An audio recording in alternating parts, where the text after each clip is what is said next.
Yeah. So after we've gone through and gotten all these contracts with this, now we're talking about constructability. So this is actually one of the images from Bluebeam Studio. Bluebeam Studio. Bluebeam is the company name. Studio is its adding to it. What happened here, this is on Kathryn's job, so she's just going to finish this conversation. we put the models together. So we get that federated model, and we realize, oh, here's a problem.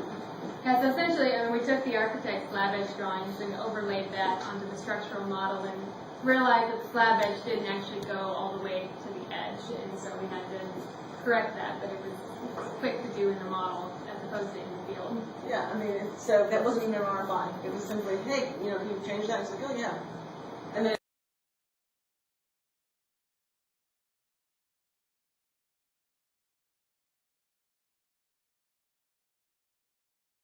certain jobs, but again, this is a Navisworks image here. This again is the same hangar. Yeah, and so this was a structural steel building, and so in this class you can, the engineer was all excited because his model was right and Sub's model was wrong, but the blue and the red should align, and they don't in this situation. So as opposed to the erectors being in the site, not having the columns set up correctly, they were able to modify this within 5 minutes on the computer screen.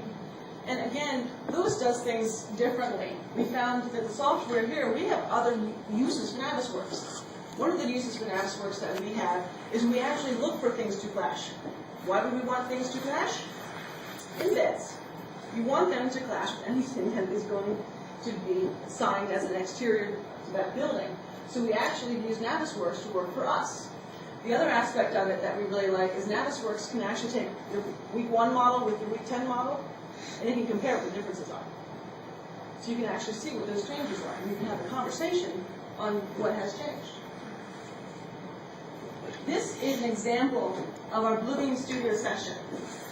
Now, the really interesting thing of this was a session we had on the 7th of January.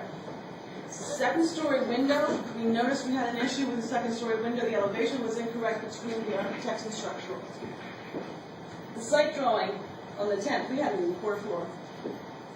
Okay? So we're saving this money. This was not a cost. This was not, had no impact, except we were in a Bluebeam Studio session. Here's the chat. The architect is sitting in here. The architect can see the note, and he can approve that note. Yep, that works fine. It's all captured, so we don't have to send this piece of paper around and go, hey, can you go file that? What binder does that go in? It lives inside the studio session, and then every night an email is sent out with all of that day's information. It's all captured.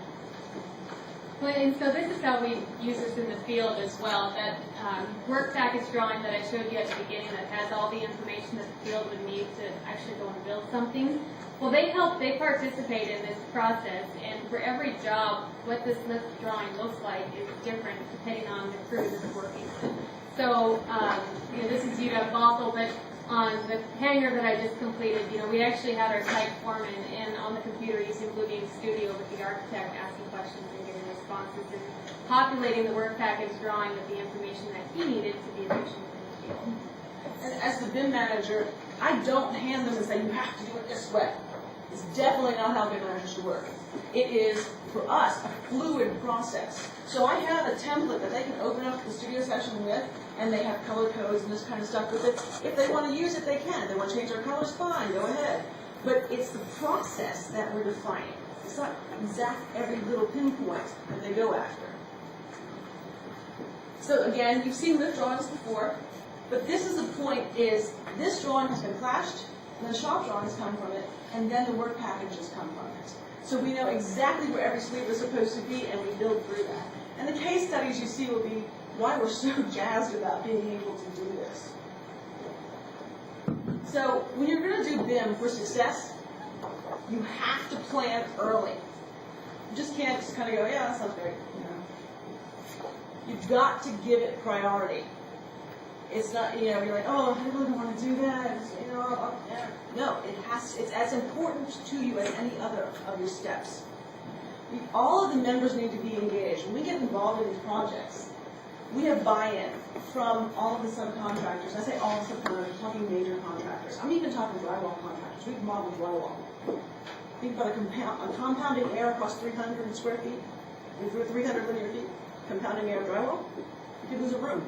And that's been one that's pretty hard to overcome. I mean, I think, Chris, you could speak to this as well, but subcontractors haven't really got on the BIM bandwagon yet. I mean, obviously MEP was on it before we were, but drywall subs, when we asked that, requested them on our high-rise apartment building, we've never done that before.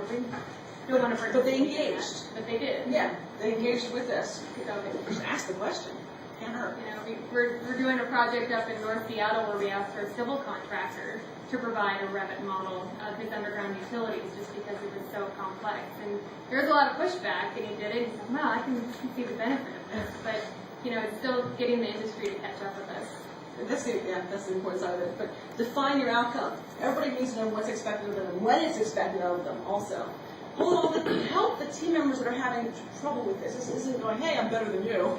No, you're doing a project for the owner. The owner needs to give the best product possible. So you're going to be helping the team members to deliver that product for that owner. And then hold the team members to the BIM standards. That way everyone involved can work at the same level with this. So Albert Einstein said, know where to find the information and how to use it. That's the key to success.